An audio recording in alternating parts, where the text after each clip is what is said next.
Hello and welcome to a Firstpost POV. We continue to track the escalating tensions between the United States and Iran in West Asia.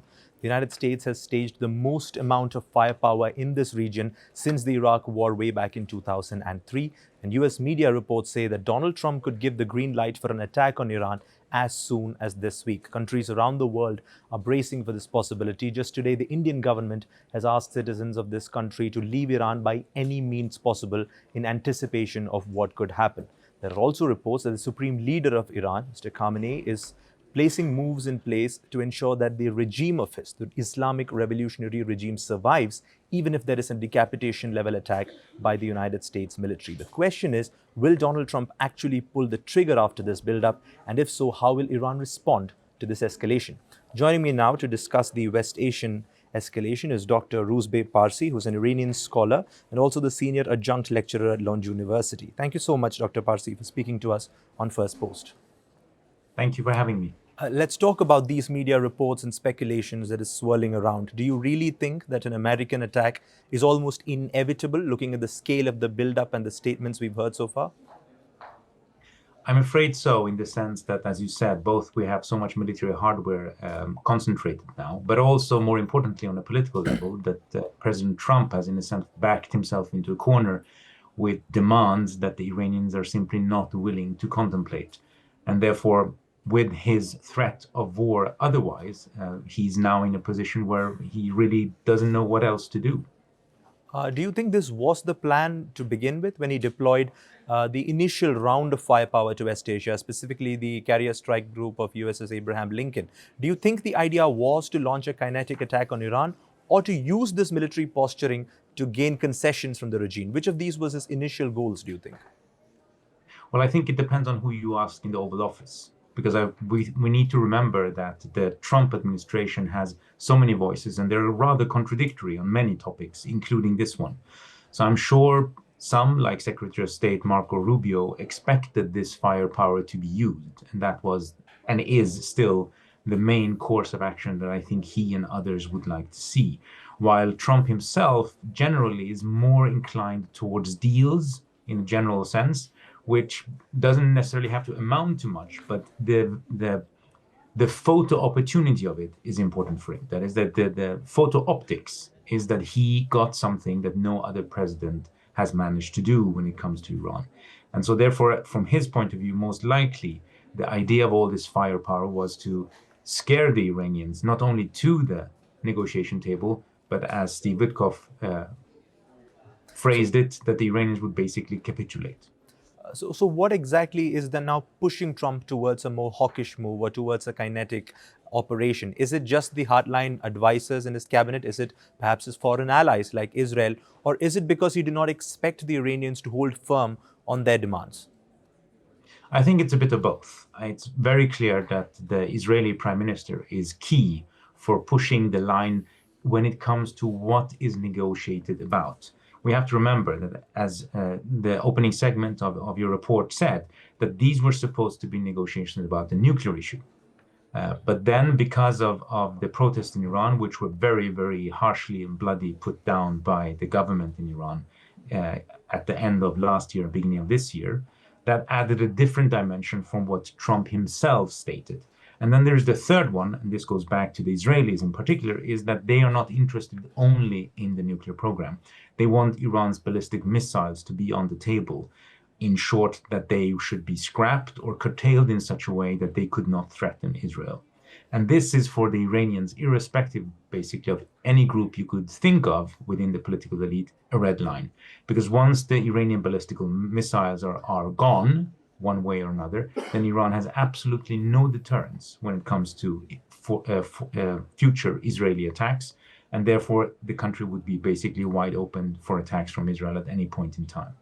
Would you say that as things stand, with these two main demands coming from Washington, first on the nuclear enrichment and second on the ballistic missile program, would you say that the ballistic missile is perhaps the bigger red line for the regime, that they may be willing to negotiate on nuclear enrichment, but on the missile program, there's absolutely no room for any concessions? I think that would be the most safe bet, if you will. And this is for the simple reason that we already had a very good and well-working agreement with Iran on their nuclear program, which curtailed it and surveilled it. And it was Donald Trump during his first presidency that scrapped that agreement. So now they, in a sense, they want to reinvent it. But the only thing they can come up with that would make it harsher than the previous one would be to say you can enrich even less or so on and so forth. And the Iranians might agree to some of that if it's a temporary measure. But I think, again, when it comes to regime survival, the ballistic missiles are key, and therefore there is much less room for compromise on that issue. Now, let's assume that the US president does give the go ahead for an attack. I'm wondering, how do you foresee this operation unfolding? Do you think Trump will still be inclined to use perhaps an initial round of small scale strikes to bring Iran to the table to make bigger concessions? Or do you think he'll go straight for the kill with an all out attack to decapitate the Iranian regime and topple the Islamic rulers? Well, that depends on what the target is in a political sense, which would then inform what the target would be in a military sense. And I think the problem here again goes back to that the Trump administration can't seem to make up its mind what it is trying to achieve politically, where the military could be one key instrument. Instead, it seems they amass as much military power as they can and somehow intend to figure out what the political goal of that is as they go along.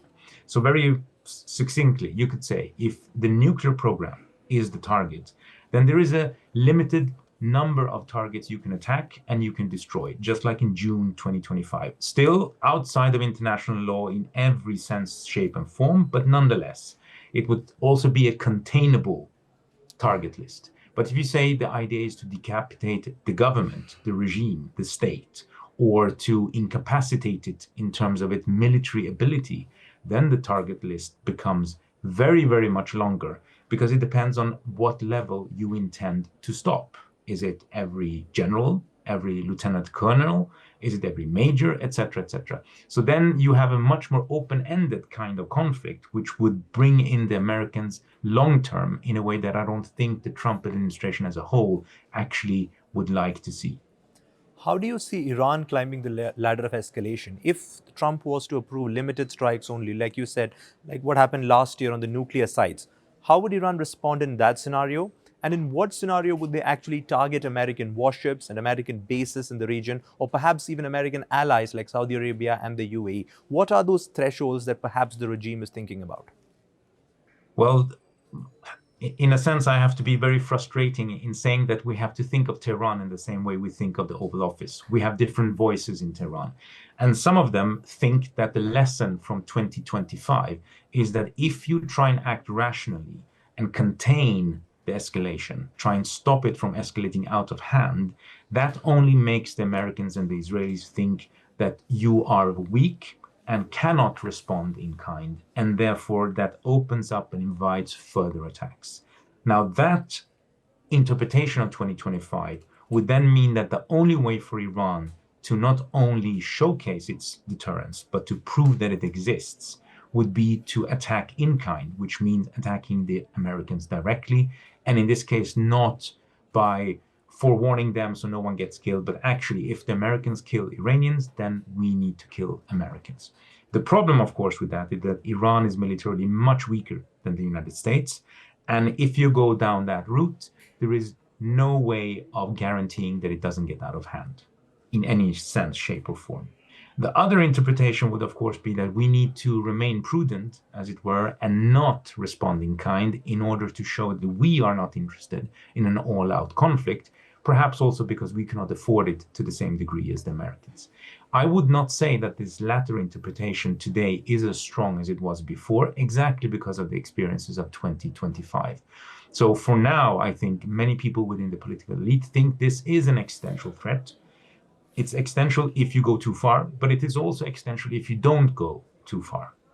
Would it then be fair to say that the first shot that the United States military will fire in this conflict, no matter how big or small, could effectively be a domino that could set off a regional war in West Asia?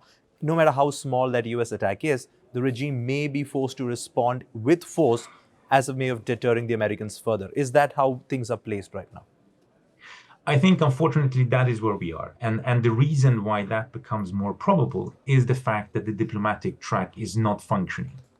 Our problem, in a sense, is that the Americans want a quick solution at the table with not too many specifics and something that looks like a great win for Donald Trump.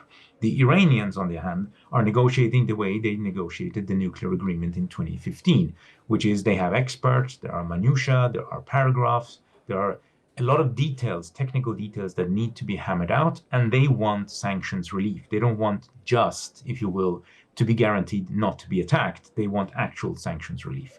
So they are negotiating the way we would expect someone to negotiate seriously about a serious issue of this kind and this complication. The Americans, on the other hand, are not negotiating in that way, and they're much more impatient and also prone then to think that a military solution, no matter how small or big, is to be preferred to a dragged out negotiation process. That brings me to my next question about the talks that are happening. Thursday is when the Iranians and the Americans are set to meet again in Geneva. Are these talks simply a diversion, like what we saw in June last year, to keep to give the Iranians perhaps a sense of safety, to think that we are still on the talking table, so there's no need to worry about an American attack, and then within days the US military hits? Are we perhaps seeing the repeat of that same strategy?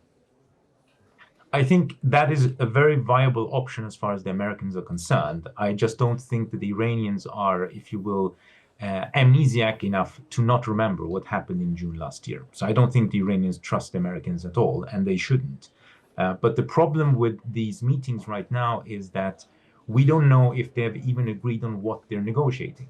From what we hear from various reports that cannot be, corroborated, the Americans are trying to get the Iranians to talk about these other issues like the ballistic missiles and so on.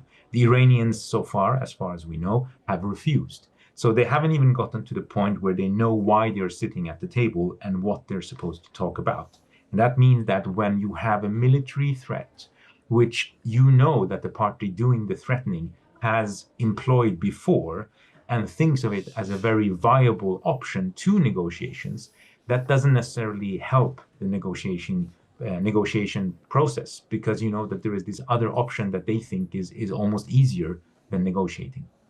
What is the internal developments within the regime as well? Because there is a lot of reporting in Western media that talks about the supreme leader keeping an arrangement in place in case he is killed in the war, and to ensure that the regime continues seamlessly. Are those genuine conversations happening within the regime, or is this just Western media painting a narrative of the regime in trouble and going to plan B, C, and all? Well, I think it's not unfair to think that this is happening, but it should also not come as a big surprise. I mean, one of the few strengths of the Islamic Republic has been its ability to have a redundancy system, which means that people are replaceable, like most states try to be. So when an important commander is killed, like Qasem Soleimani 6 years ago, he was replaced. When the Iranian president was killed a couple of years ago in a helicopter accident, according to the constitution, you have a new election within 2 months. They held an election within 2 months and they got a new president. So I think in that sense, people tend sometimes to exaggerate the idea that the Islamic Republic is fully and wholly dependent on Ali Khamenei. He's absolutely the key decision maker, but it is not like everything in the state would not function if he were to die tomorrow. Now, that doesn't mean that it's going to be smooth, whatever the transition is. So therefore, absolutely, they're discussing who is going to be responsible for what in case there is an attack of that sort. But in and of itself, I don't think it's a particularly strange or novel development. Finally, let me just ask you about the role of the US media in what's happening right now. And I was just going through your Twitter feed before this interview, and I saw something that you reposted, which was a New York Times opinion piece effectively making a so-called case for attacking Iran. We've also seen number of leaks coming from the White House being reported by the American media saying these are the scenarios in which Trump will attack, this is how an attack could claim out. Are we seeing a repeat of what happened with the Iraq war, where the American media is basically building public consensus? Or with social media and stuff, is the American public wiser to what the establishment is trying to do? I think the American media landscape is much more fragmented, for good or worse, than it was in 2003. So definitely what you're seeing in some mainstream media is the normalizing of the idea that you yet again attack a country without any prior provocation, based on more or less loose and vague ideas of what it's supposed to accomplish. So in that sense, it definitely has a déjà vu sense going back to 2003. The difference of course, is that some people remember what happened in 2003. So there is also some resistance to this. And more importantly, the political base of Donald Trump's Republican Party is in general not inclined towards more military adventures in the Middle East. So that's one countervailing factor. The other one, which should give people pause, but it didn't in the case of the person who wrote the article in New York Times, who has a record of always wanting to bomb something in the Middle East, is that Iran has 92 million people. This is not a small country. Iraq was not a small country, but Iran is vastly bigger, both geographically in terms of demography. So the idea of taking on Iran in any sense in the way that Iraq was dealt with is a fantasy. Right. Well, right now we're seeing a very interesting bit of diplomacy or geopolitics unfold, where there are talks scheduled for Thursday and then reports saying that Trump could attack Iran as soon as tomorrow. We'll see how the developments unfold. We hope that there is no bombing and that there can be a solution on the diplomatic table. Thank you so much, Dr. Parsi, for speaking to us on Firstpost. Thank you.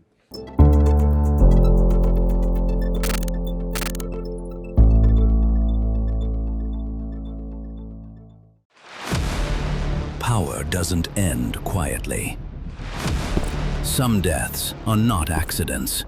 They are messages. A gunshot. A crowd. A country frozen. The killer disappears. The questions don't. This is not just about who died. It's about what followed. Governments fell. Armies moved. History rewrote itself. 5 leaders, 5 moments, one pattern, the assassination.